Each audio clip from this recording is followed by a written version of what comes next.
shitcoin.com. Hello there, shitcoiners. It's that time of the week again. Here is your fix of the latest from the world of shitcoinery and beyond.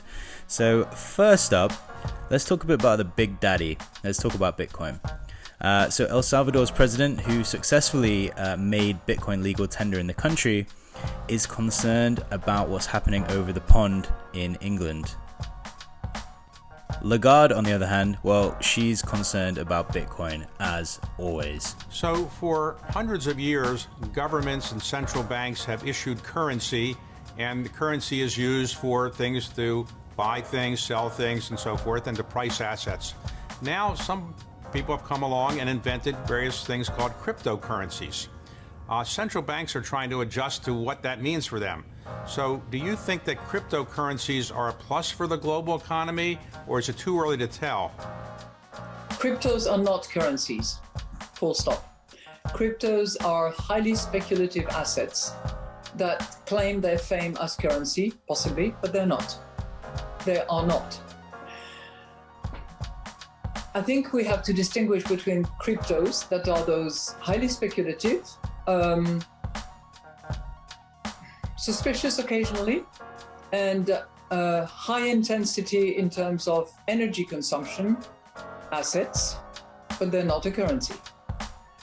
On the other hand, you have those stable coins that are beginning to proliferate, which some big techs are trying to promote and push along the way, which are a different animal and need to be regulated where there has to be oversight that corresponds to the business that they are actually conducting, irrespective of how they name themselves.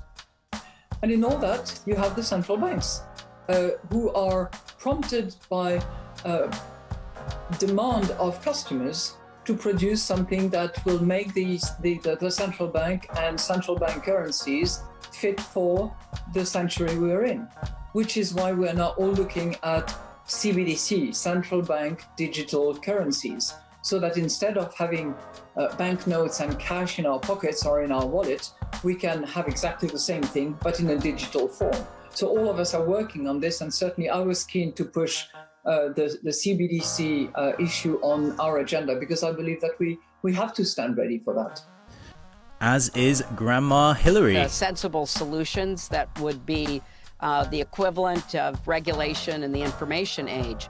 I want to mention one other thing that is on the horizon that people are only beginning to pay attention to, and that's the need to regulate the cryptocurrency markets. Because imagine the combination of social media, the algorithms that drive social media, the amassing of even larger sums of money through the control of certain cryptocurrency chains. We're looking at not only states such as China or Russia or others manipulating technology of all kinds to their advantage. We're looking at non-state actors, either in concert with states or on their own, destabilizing countries, destabilizing the dollar as the reserve currency. There are so many big questions that the Biden administration must address. I just don't think we have much time, and therefore I hope from everything I'm hearing from them that that's exactly what they're going to try to do. Evidently though, these two women are not worried that their husbands' girlfriends will become their wives, as this next guy is. Wait, that's the wrong way around, but you get the drift. Just looking at this next price pump, does it mean that we should be due a bear market? If people are aping into these sorts of things, probably yes. In hindsight, the Omnicron coin was definitely a great buy. We could have been this 2021 guy up next. Next up, we have a bit of an unfortunate post. One guy called his kid Cardano. We do wonder if his wife actually agreed to this. She must have been pretty drugged up to say yes. If you missed this one, another or meme for you. This time, the hindsight tweetor. There's been a lot of controversy over on BSC lately. It seems though that Binance are actually going to be supporting a network upgrade and hard fork. This is good news for stability because that shit has been messing up bad. Binance Smart Chain's seen its fair share of rugs, which conveniently segues to our next rugs and hacks segment. Mono had a rough week, rugged for $31 million. Their team seemed to think that the hacker is going to give it back. Are they going to make it? We're not sure. Badger had a worse week though, losing $120 million. Ouch. If you're worried about your funds, then check out this useful thread on MetaMask hygiene. Stay clean, folks. Here's a possible rug for you. One crypto Twitter participant here to warn you that a long list of VCs does not guarantee that a project is not a rug. Be sure to stay alert, guys. There's a lot of controversy around Snowdog lately. People are asking if it is actually a rug or maybe just really poor implementation of game theory. It's yet to be seen. They haven't done the full post-mortem, but we will keep you updated with the progress as it continues.